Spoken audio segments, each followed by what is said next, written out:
I got married when I was 17 and Steve was 22. Now our 12-year marriage is over. I cheated on my husband. It was a story as old as time. I was out of town on the East Coast doing job training. The classes lasted 6 weeks. I'm 29 now, so it wasn't surprising that everyone in the class was actively interacting with me. Men did this all the time, and some women too. One of the guys, Mark, a classic stocky, tanned, fit, alpha male, caught my attention. On the first day of class, we split into teams of 2, and he came straight to me to ask me to be his partner. I said yes. I admit it. I liked him. From the very beginning, I felt comfortable with him. He wasn't as handsome as my husband, Steve. He wasn't in as good shape as Steve. He was older than Steve. He was in his early 40s. So what was it that made me like him so much and so quickly? I don't know. I can't explain it. But I looked forward to spending every day with him. Our time in class quickly turned into going out to dinner together, either with the whole class, the whole group, or just him and me alone. Have a drink or two and dance a little. I had so much fun with him. I felt so relaxed and at ease with him. But we didn't have sex. Oh, of course I thought about it. Who doesn't? Every evening, he accompanied me to my room. We hugged and went to our rooms. In just 2 days, I began to consider him a very dear friend. That's how quickly my feelings for him developed. But none of this justifies what I did. I take full responsibility for having sex with him. On the last night of class, after dinner, he put his arm around my shoulders for the first time as we walked back to the hotel. And I came close to him and hugged his waist. That's how we returned to the hotel. It just seemed so natural. At the door to my room, I found myself holding his hand and inviting him to come into my room, into my bed, and into my arms. I knew it was wrong. I didn't fully understand why I was doing this. That evening, I didn't even drink anything. But I did it. I deliberately cheated on my husband. I told myself it would only be one time and no one would ever know. No one will get hurt. At that moment, I wanted to be with Mark. And that was stronger than my decency and loyalty to Steve. That was all that was required. A chance opportunity and a bit of rationalization. That was all I needed to do what I knew was wrong. Mark was nice. The sex was much better than with my husband. Add to this the thrill of novelty. As far as lovemaking goes, all I will say is that in terms of size, Mark was slightly less endowed than Steve. So, no, it wasn't that he was any better or worse physically than Steve. But sex with Mark was fun. No, it was joyful and wonderful. He made me reach the peak of pleasure 4 times. I have never experienced the highest point of pleasure with my husband when we made love. As enjoyable as the evening was, it was not worth the pain that followed. How I wish things were different. But what was done was done. The next morning, the rising sun brought with it a feeling of guilt. Guilt hit me like a sledgehammer to the head. Guilt for betraying my husband. Guilt for not knowing if Mark was married and having just dealt the death blow to his marriage. Even a feeling of guilt for the peak of pleasure. I couldn't bear to look at myself in the mirror. Mark left early and I never saw him again. All that day, it seemed to me that I was moving through a thick fog. I don't know how I managed to find the airport and my flight. I was greeted by Steve upon arrival. I put on a bright smile and a joyful, enthusiastic greeting hug. God, Sarah, you look terrible. These were Steve's first words to me. We have to get you out of here. I don't want anyone to see you and me in such a terrible state. Did you sleep in these clothes? We grabbed my bags and headed home. All the way, I managed to restrain myself not to cry. But when we arrived at the house, I almost lost my composure. And when I walked through the front door, I was truly lost. I dropped my carry-on and purse and just started crying. Steve, I have to tell you, everything went as bad as you could imagine. He completely exploded. He called me a fallen woman, a creature, and almost every other derogatory name you could think of. He asked me if I had my period. So why did I do this? Then he began to wonder if I was telling him the whole truth. But was it just one time, Sarah? He said, how should I know? I can't believe you're saying that, Steve. Of course, this is the only time. I told you about this. If I hadn't said anything, you would never have known. What does he have that I don't? Steve demanded. Was he good in bed? Does he have a bigger spear than me?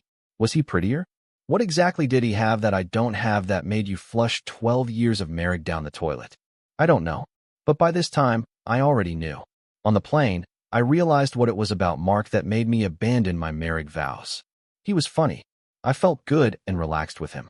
He was much more attentive in bed than Steve had ever been. But I knew that Steve would throw me out the door if I said all this. I want to get a divorce. Steve, why? I made a mistake. I admit it. I take full responsibility for this.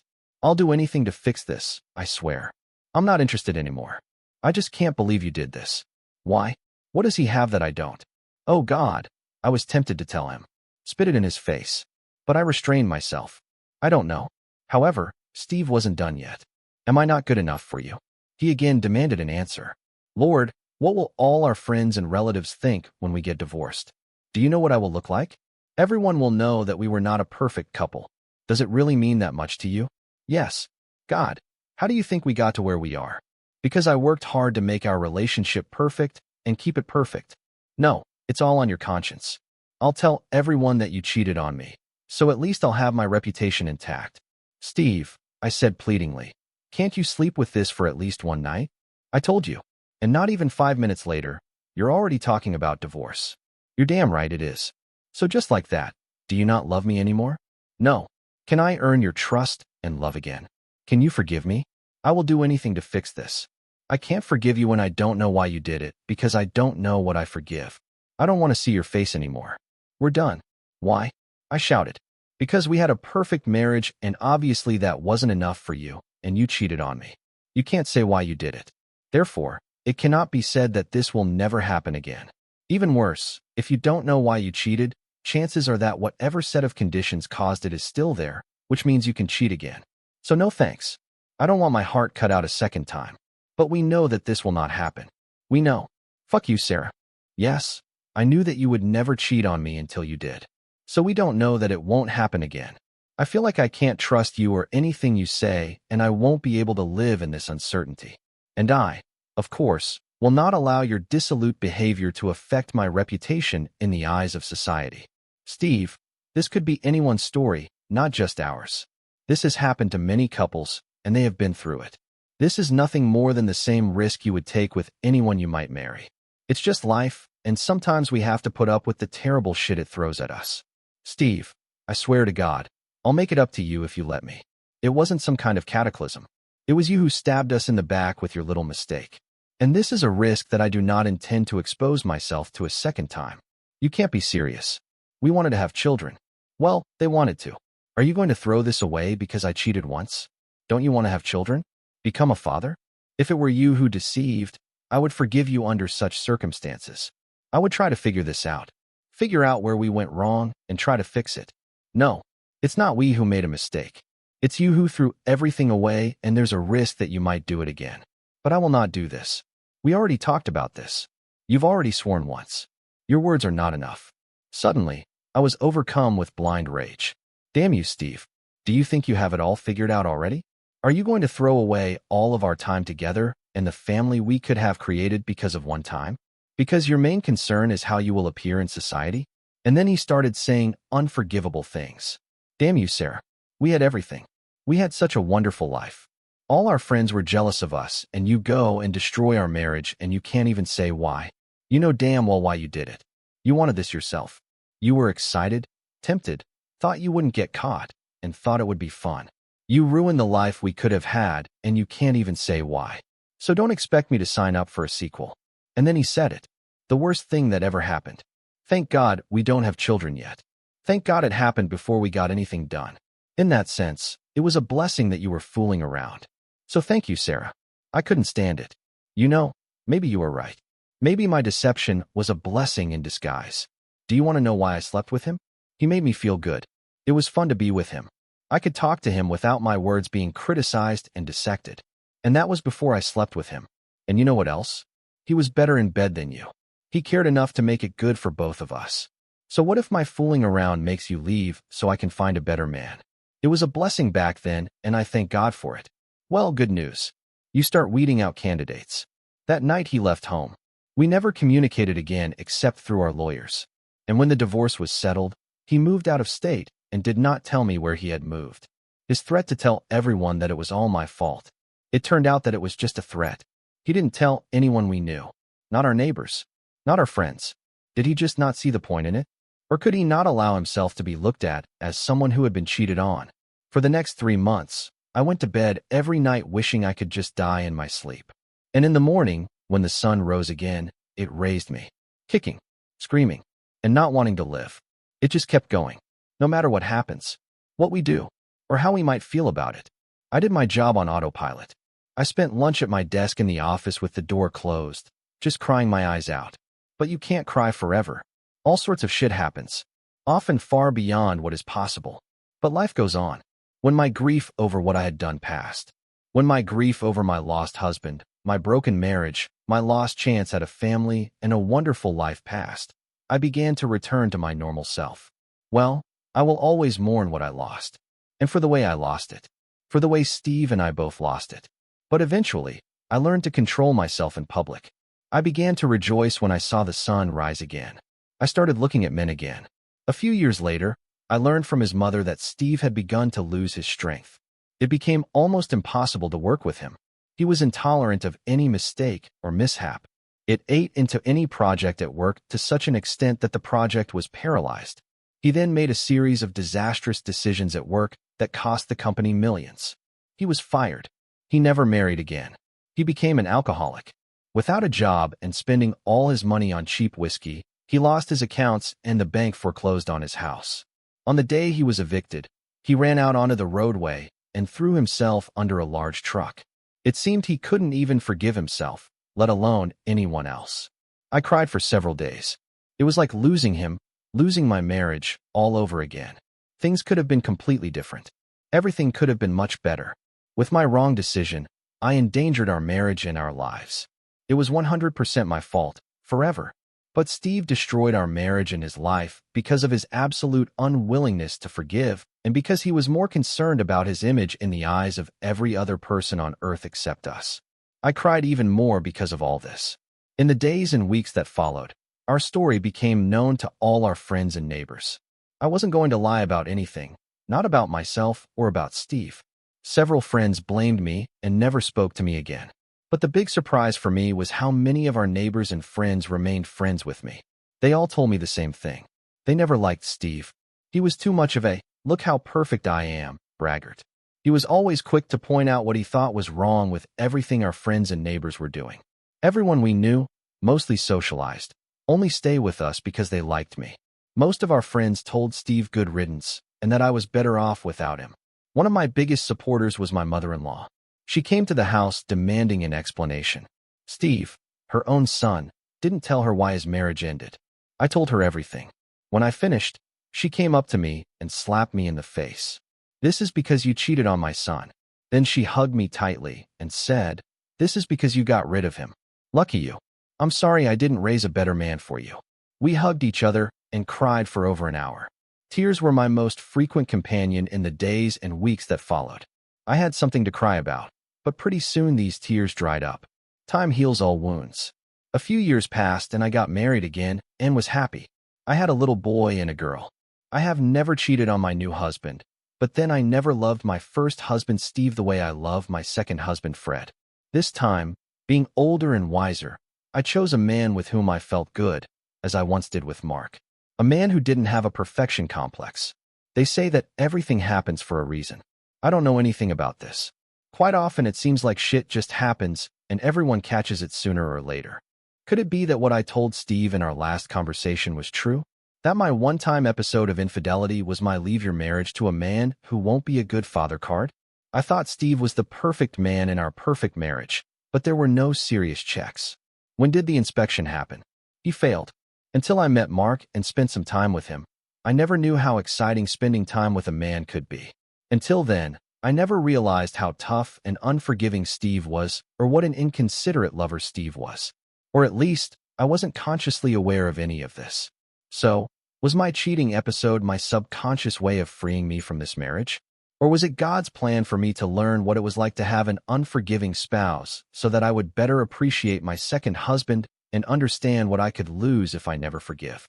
I regret cheating on Steve every day. I wish I had not dealt such a terrible blow to our marriage. I wish Steve would be just a little more understanding. If he stayed, I would do everything to make him happy. And I mean anything, but what was done was done. And it was in the next stage that we moved to from this point that Steve failed.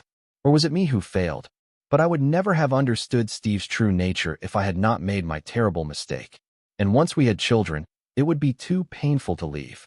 and I wouldn't have the life that Fred and I have now and with our children. Did my first marriage really have to break up to understand all this? Maybe my cheating episode was supposed to be a chance for Steve to learn, grow, and overcome all the bad things that can happen in life. His chance to learn forgiveness. At least a little leniency to preserve a good marriage and life together. But he ruined everything.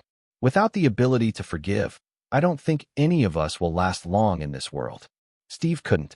If these were the lessons we were all meant to learn, I wish they weren't so painful. And it didn't end well for Steve. But we can all want whatever we want.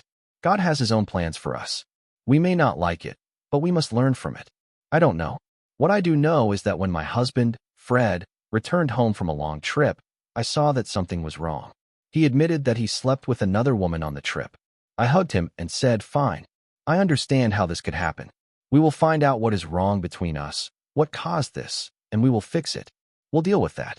It took some time, but much less than you might think. Hurt feelings? We had a whole truckload of all this stuff. I had to figure it out just like anyone else in a similar situation. But we met the problems head on. Together. We had to turn to a marriage counselor to help us cope with this. But even in the most difficult moment, we did not even think to say the word divorce. Our children never knew about our problems. We kept our marriage and our family intact. And we built stronger, even more committed relationships than before. And it was good that we did. Because life for us does not end until we find ourselves in the grave. And as the years passed, many more life trials stood before us. Financial questions. Work matters. Diseases. Temptation from others, for both of us. Problems with children as they grow older. We've both made mistakes. But we forgive each other and moved on. And this is what we taught our children as best we could. You are human. You will make mistakes and make bad decisions. You can hurt others, intentionally or unintentionally, and others will hurt you. The only saving grace, straight from God, is forgiveness. Fred and I have survived all of life's challenges. We have built a wonderful life together for ourselves and our children. Perfection or forgiveness. As human beings, we cannot be perfect. And even if we could, I suspect we wouldn't be very happy with it. And the pursuit of this only leads to destruction. So thank God for forgiveness. You can have anything you want. The only thing that limits us from forgiveness is ourselves. This was the true story of a very dear friend. When it all blew up, believe it or not, even the most judgmental among us were glad to see Steve leave Sarah. Nobody could stand this guy, and no one was surprised that she cheated on him with the first man she came across, who showed that her life could be better. Part of this was due to the fact that Sarah got married so young. She didn't know that life and marriage could be any different. But it was a calculated move on Steve's part. This idiot decided that he could boss her around, humiliate her at every turn, and she was forced to accept it. We all used to say, the only reason he got married was so he could have someone to criticize who couldn't just leave him. This guy was the worst kind of asshole. So my dear, whether you are husband or wife, remember this lesson. If you constantly put your spouse down, don't be surprised when some casual acquaintance comes along one day and shows them that life doesn't have to be a meaningless pursuit of unattainable perfection. And for goodness sake, what if your significant other makes the same mistake? Before you walk out the door, consider looking in the mirror and asking yourself, why did I get cheated on? Was it me? Especially if the other half shows true repentance for their actions. Without forgiveness, none of us will last long, and we will never know true happiness. I know this will be a tough pill to swallow for many, but you know what? Nobody ever said life would be easy, right? But it can be worth it, if we are willing to make it worth it. Be kind to each other. Subscribe to our channel so that your second chaff doesn't cheat on you.